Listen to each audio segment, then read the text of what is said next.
Yakub, berikanlah kepadaku anak, kalau tidak aku akan mati. Maka bangkitlah amarah Yakub terhadap Rahel. Ia berkata, akukah pengganti Allah yang telah menghalangi engkau mengandung? Kata Rahel, ini Bilha, budakku perempuan, hampirilah dia, supaya ia melahirkan anak di pangkuanku, dan supaya oleh dia, oleh Bilha budakku, aku mempunyai keturunan. Maka diberikanlah Bilha dan mengandung dua, Gad dan Naftali. Dua suku ini, Dan dan Naftali, ini anaknya Bilha. Lea juga sama. Ketika dilihatnya dia nggak punya anak lagi, Lea udah punya 4 anak pada waktu itu. Ruben, Simeon, Lewi, dan Yehuda. Lalu Lea ngiri, loh ini punya anak dari Bilha, dari budaknya. Aku juga mau ah. Lalu Lea memberikan budaknya Silpa. Ketika dilihat Lea bahwa ia tidak melahirkan lagi, diambilnyalah Silpa, ini budaknya Lea. Budaknya perempuan, diberikannya kepada Yakub menjadi istrinya supaya disetubui oleh Yakub. Ya. Lalu Silpa melahirkan bagi Yakub apa? Gad dan apa? Asher.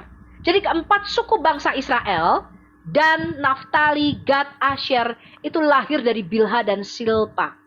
Tetapi kalau Anda lihat dalam sejarah bangsa Yahudi, maka Bilha dan Silpa itu tidak pernah diakui sebagai ibu leluhur bangsa mereka.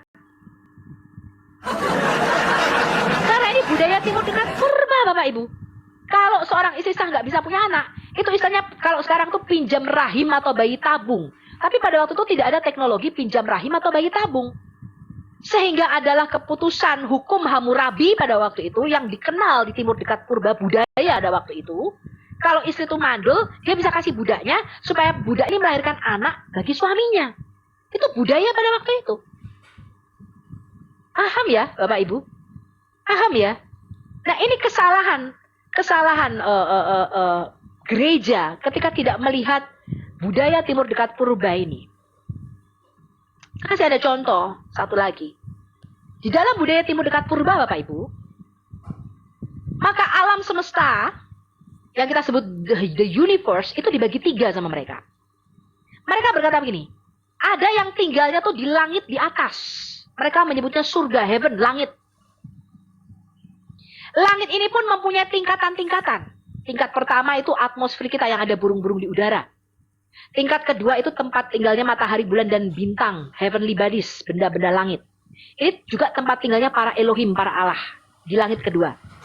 Lalu langit di atas segala langit atau langit tertinggi, Hashamayim atau Shamayim, Hashamayim, langit ketiga, itu tempat tinggalnya pencipta Allah yang tertinggi. Ini cara mikir budaya timur dekat purba. Dan itu juga masuk di dalam Alkitab kita, budaya yang sama, cara mikir yang sama.